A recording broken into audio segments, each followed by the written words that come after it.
Hey YouTubers, it is RC here with RC67, and I got some pretty cool cars I want to showcase for y'all today. I went to a outdoor collectors flea market in my area. This is something that this gentleman in the west side of the town where I live started about 3 months ago, and it's open to anybody who wants to get their name on a list, and you can open up a booth. He said it's free. And you can go in and buy, sell, and trade. It's a couple hours on a Saturday. It's like every third Saturday of the month. So I decided to go check it out. And really pretty cool stuff. I only bought one thing while I was there today. So I ended up buying this Hot Wheels Boulevard 67 Camaro. And this one is one of the ones that has the opening hood on it. So it has a metal base and obviously a metal body, and then the Real Rider rubber tires on it. It's a really pretty gold spectra flame or gold speckly color, and then of course it's got the black striping on it. Really pretty color. I like this car. I'm a big Camaro guy, so when I saw this, I decided I was gonna get it.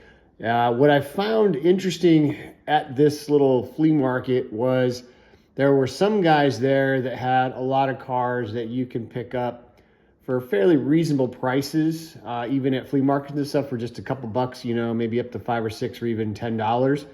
And then there were guys who were selling those same exact cars, some of them just main lines, for really almost double what they are really worth. So these are guys that really don't want to sell their collection. They're just trying to capitalize on much as they can, and that's fine. It's just that you as a collector and a consumer, you need to be aware of what prices are. There were 3 of these at 3 different booths. 2 guys had them selling for, one was 15 and one was 20. This guy that I bought this one from was selling it for $8. So I bought this one. So I was like, that seems like a more realistic price. So I ended up buying this one. So this one here will go into my Camaro collection.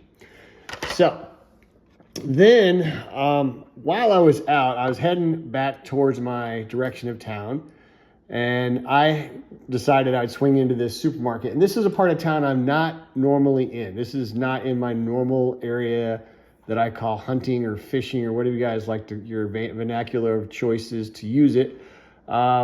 I was, you know, just in that area, and I was like, I'll swing into this grocery store and see what's in there, check the pegs. Not a whole lot on the pegs. There was a small toy section a couple rows down towards the back, and I was thumbing through some stuff, and I didn't really see anything good, but there was a whole, actually I should say 2 pegs full of pop culture cars. And there was 2 complete sets of the European, Japanese JDM cars, which I'm not into those, so I just kind of thumbed through it. And I didn't see much, but then I noticed something caught my eye. So I noticed the top of this here, this day, was kind of sticking out, but it wasn't on the peg. It looked like someone had found it and then kind of stuffed it under the back where there's a little hole behind the pegs, and they were gonna come back and get it later because there was 2 of them. They were kind of stuffed in there like that. So if you really weren't looking for it, you weren't gonna get it. And I was like, something caught my eye, and I checked it out, and sure enough, it was the Rexy Porsche 911. I did a showcase on this car probably about a month ago when this came out back in December, and I really wanted to buy one in my area. I just never thought I would see a race day car, let alone a Rexy on the pegs. And in my area, I have yet to see any race day cars at all. The Camaros, the Corvettes, the Rexy, any of those cars in that set, I have not seen one on the pegs. And when I saw these 2, I was like, you got to be kidding me. So I don't know, somebody stuffed them in the back, hoping to come back later.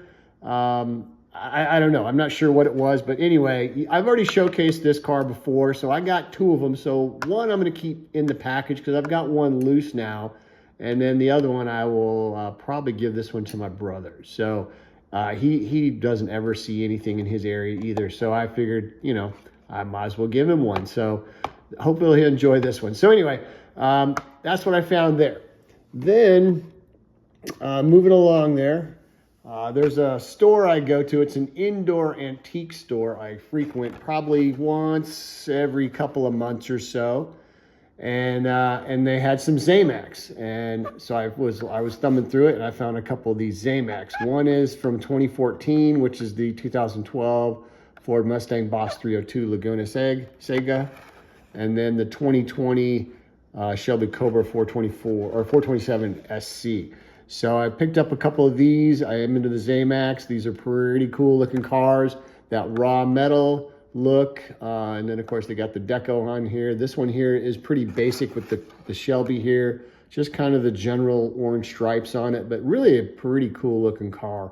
It really looks good in that all chrome finish there, I think. So it really looks pretty good.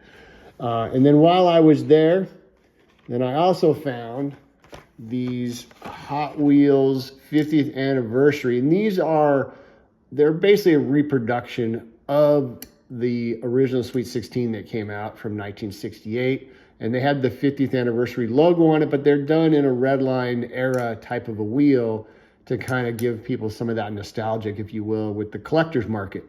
And it does have the button on it. The original Sweet 16, a lot of them did come with these buttons. So I found this one and this one. There's 5 in this particular set. The Camaro, the Mustang, the Cougar, the VW Bug, and the Cuda.